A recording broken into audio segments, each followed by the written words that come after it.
Today, you're in luck because I'm going to teach you an attacking concept that will help you win a ton of games. This concept can be applied in many games. However, most of us don't know how to use it, and as a result, it goes unnoticed. We're going to look at a game played by Ding Liren, the previous world champion, an excellent attacking player, and you'll see how he applies this concept perfectly.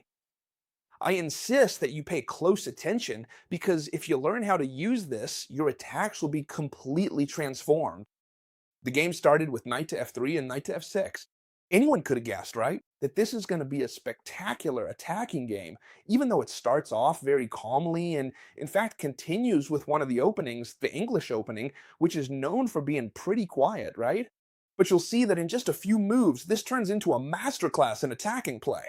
And that's the great thing, even though the game only lasts a few moves, because soon Ding Liren is going to take control of the situation.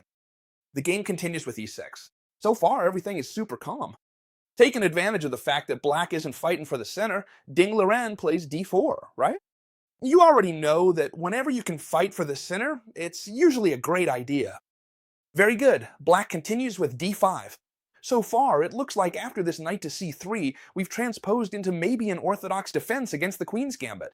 But we can already see that on this move, move number 4, black decides to accept the sacrifice, let's call it that, in quotes, of the queen's gambit with d takes c4, and we enter a variation of the queen's gambit accepted.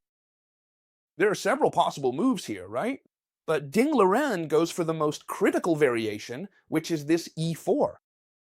I mean, it makes perfect sense. What the pawn is doing is diverting the central point that black's pieces defend with the e5 pawn, right? So he can occupy the center with his two strongest pawns, e4 and d4. But you'll see that this is a double-edged sword, because after this bishop pin, some pretty serious threats start to appear. Are they threatening our knight? No, what they're actually threatening is the e4 pawn. Whenever there's a pin, whenever there's a threat, you always need to look a little further ahead. The knight is defending the pawn, but since the knight is currently pinned, the d4 pawn is actually fallen. If you've studied, for those of you in the academy, the class 1 gave on absolute and relative pins, I'm completely sure you'll understand this perfectly. And above all, you'll have already calculated all the combinations for how it should be done. You've already understood perfectly that here, this pin is not dangerous. And that's why Ding Liren, look at what he does. He ignores bishop takes on c4. Well, of course, many of you might say, wait, Ding Liren is going a little crazy. It makes me a little nervous that first they might capture my knight and then take on e4. Or what scares me even more is that they might just capture directly on e4, right? Which is exactly what happened in the game, because now they have a pawn up, and on top of that, they're launching a devastating attack against me. Look, most of us here would already be with our feet under the table, tapping nervously, right? But the truth is, Ding Liren understands that this isn't dangerous. And look what he does. He ignores everything and castles. Don't worry, the concept I'm going to teach you isn't this. It's coming up next, okay? The idea is that Ding Liren has given up a pawn. We've all seen it. But here he's given up another one, right? Why? Because this knight is being attacked by two pieces and is only defended by a pawn. So after knight takes knight and pawn takes knight, as you can see, if black feels like it, they could capture a second pawn and even gain time because they'd be attacking the rook. But of course, here black realizes that taking this second pawn isn't a good deal for him. And do you know what they decide? They pull the bishop back to e7. Now, you might be asking, wait, chess teacher, I'm a beginner. I've only played 3 games of chess in my life, and I don't see why I shouldn't take that pawn. In fact, I would have taken it without even thinking about it. What are you talking about? Well, the idea is that taking that pawn gives the white pieces a high attacking potential. First, you need to understand one thing, okay? The only black piece that's actually in play is this bishop, right? Meanwhile, white already has 2 pieces developed and has castled. That's important because it's another developing move. If the BL black pieces start capturing pawns over here, it could even be good for white to sacrifice the rook, or rather to sacrifice the exchange with bishop to a3, cutting off the diagonals, and after bishop takes, queen takes. And look at this position, where white already has everything set up to attack, with both bishops cutting off black's castling. If the king castles, the queen will also come to attack on the king's side, along with the knights and the bishops, which can be redirected. And if he doesn't castle, they're going to open up the center, and this king is going to suffer a lot. Why? Because black has no protection. Look, if you're a little scared of the queen going wild, if you're a bit afraid to sacrifice the rook, it's also possible to play rook to b1. Even then, white would still be better, even though they're down 2 pawns. Afterwards, the queen can come out either through b3, or if the king castles, attacks like this can be carried out. If the king doesn't castle, you can also break through in the center, right? When the queen comes out to f3, she'd also be targeting this bishop, or even queen to d3 to come here, and this position would be very comfortable for the white pieces. See, now you see it differently, don't you? Come on, just for this explanation alone I deserve a like, right? Come on, let's go. So here, what black does is take cover with their bishop. They say, hey, dang, it's true you're giving me 2 pawns. Look, I've already taken one from you, and now I'm going back to defend. Don't get carried away. Still, black is up a pawn. However, since white has such a big lead in development, they're going to take advantage of their initiative and continue with the move knight to e5. Why this knight to e5? With the clear idea of going on the attack. When you're down pawns, or down a pawn, you need to have some kind of compensation, because if not, logically, you'll be worse off in the game. In this case, yes, Ding is down a pawn, but his pieces are much better placed, and on top of that, his king is already castled. That's why black doesn't waste a single second and castles right away. And on the next move, they put their king under safety, or in quotes, under safety, because you'll see that Dingling Ren's attack is going to come very directly, starting with queen to g4. Very well. What should black have done here? Correctly, maybe they should have done the following. Knight to c6 to start exchanging pieces. You should know a very important concept, which I'll repeat again. It's not the main theme of this game, that's coming in the next 3 moves, but a concept that will also be very useful for you to learn. The player with less space, in this case black, should try to exchange pieces. This is the first concept black should apply here, for example with knight to c6. Second concept, whenever we see a piece that has moved more times, we want to exchange it for a piece that has moved fewer times. A clear example, the knight has moved once, twice. We want to exchange it for a knight that has only moved once. And once they're exchanged, white has lost a tempo. Just like that, right? If these 2 knights are exchanged. So these 2 concepts apply to make knight to c6 a completely correct move. Many of you might say, yeah, but now if I play knight to c6, they'll trade here and mess up my pawn structure. Chess teacher, you always tell me that's a terrible structure and really hard to maintain. And that's correct. However, black has an extra pawn. Therefore, even though the pawn structure is a bit bad, they're actually relieving some of the pressure, and black really still has plenty of counterplay options. For example, with this file that just opened up for the rook on b8. However, here the player with the black pieces chooses a concept that is usually correct. However, in this position, it doesn't apply, and the concept is as follows. Against a flank attack, we respond with a central attack. While it's true that this usually applies, Ding Liren's attack is actually aiming for checkmate, and the central attack by the player with the black pieces is simply to attack the center, to win a pawn, right? Or to put pressure on a pawn. Therefore, maybe it's not the best idea here. And so here, Ding Liren continues with an extremely strong move, which is bishop to h6. Very good. Checkmate is threatened on the next move, right? Correct. What can we do? Well, playing g6 would be ideal, but of course we'd lose the rook. Should black really give up the rook? No, if they're already under attack and on top of that they're giving away material, that's not a good deal, is it? Of course, so what should they do here? Defend against mate with bishop to f6. There's no other way. And now Ding Liren does the following. He brings all his pieces into the attack. This bishop wasn't doing anything, so he repositions it for the attack. And watch closely what he does. Knight to the attack, bishop to the attack, another bishop to the attack, and queen to the attack. And even though many of you might say, yeah, but honestly, there's nothing to do here because everything is well defended, you'll see that when you bring a lot of pieces into the attack, sooner or later, something will happen. Look, black wants to play g6, and if so, everything's defended. So the rook must move. Rook to e8, f4, and g6. This is a key moment in the game, and that's why I'm making this video.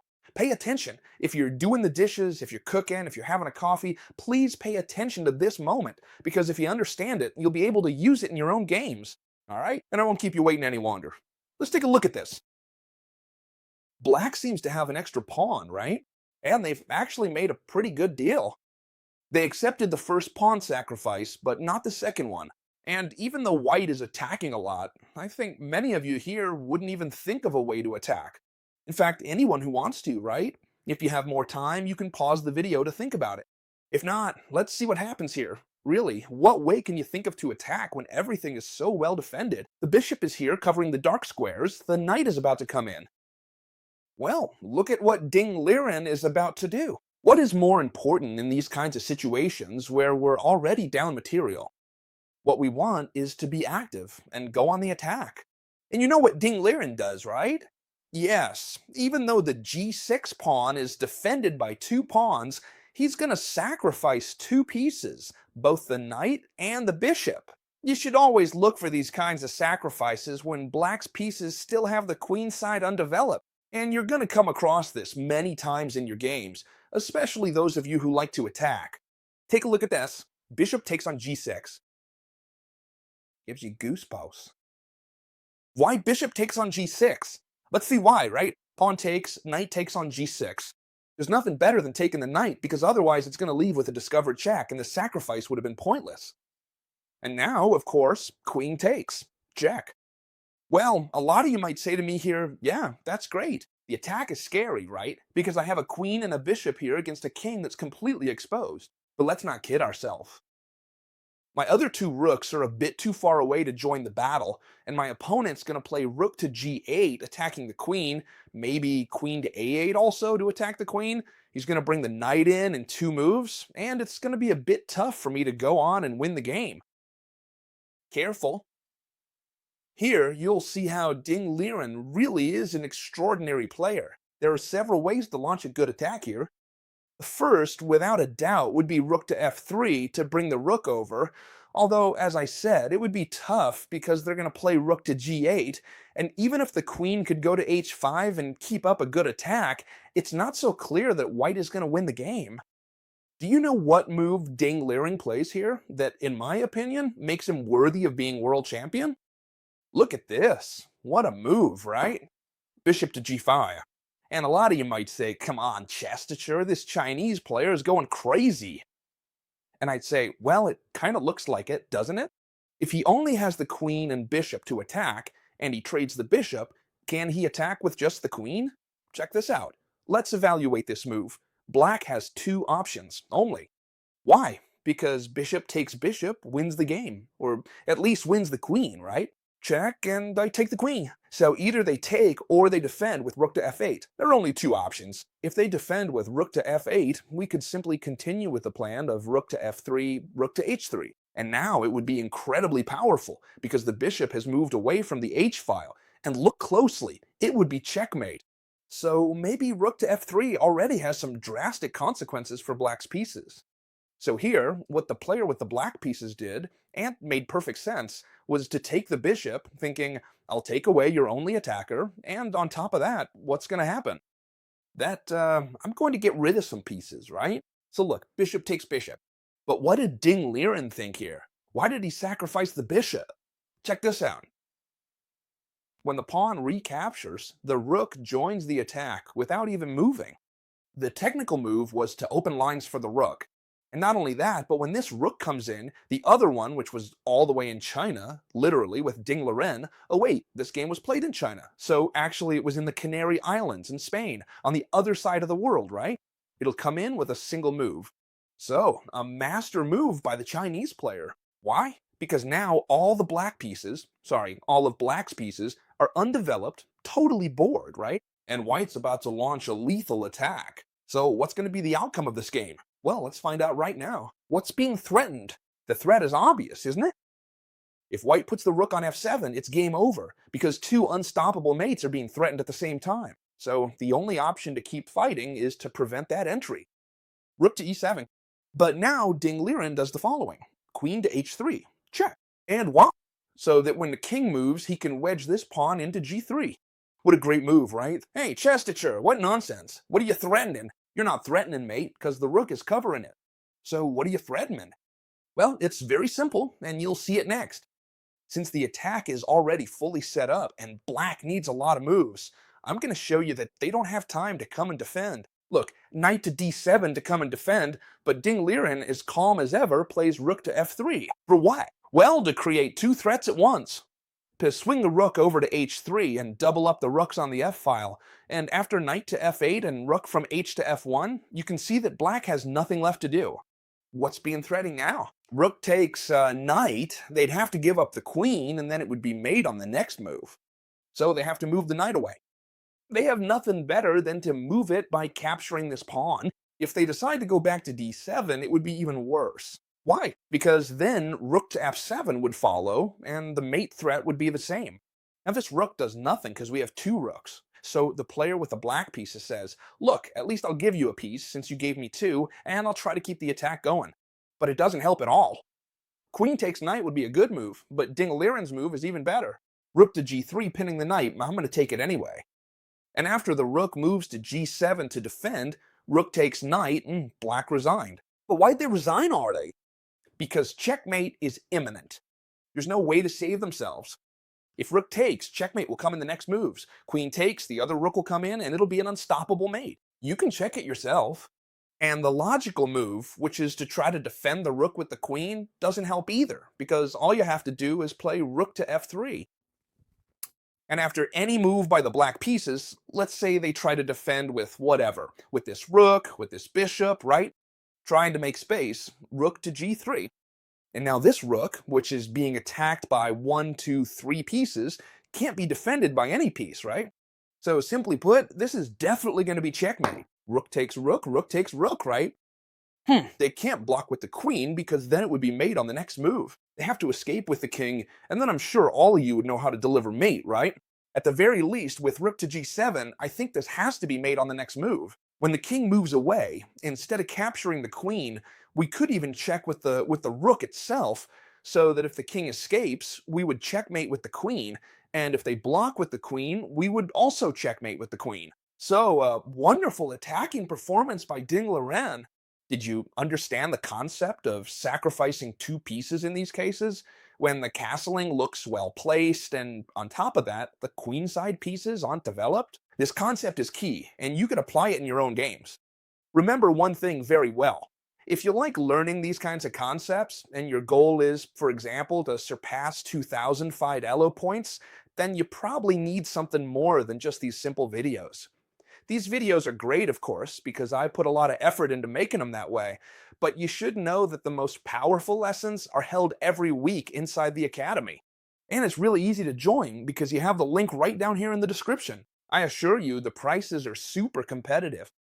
There's nothing else like it. You're part of a professional chess academy with titled masters, including myself. And you can use incredibly valuable paid apps completely for free. I give you gifts. Look, if you want to improve at chess, I promise you, and if not, well, if not, I'll give you your money back, that you're gonna think it's truly amazing. So I honestly recommend it to you 100%. Try it, even if it's just for a month, although everyone, or almost everyone, who tries it for a month ends up switching straight to the quarterly or annual plan, I assure you. You'll be able to see it for yourselves when you join. I really recommend you do it. You have it right here below in the description. And of course, as soon as you join, you'll get in touch with me personally, of course. I hope you loved this video, and enough chit-chat, Chesterger, and I'll see you tomorrow in the next one, friends. Goodbye.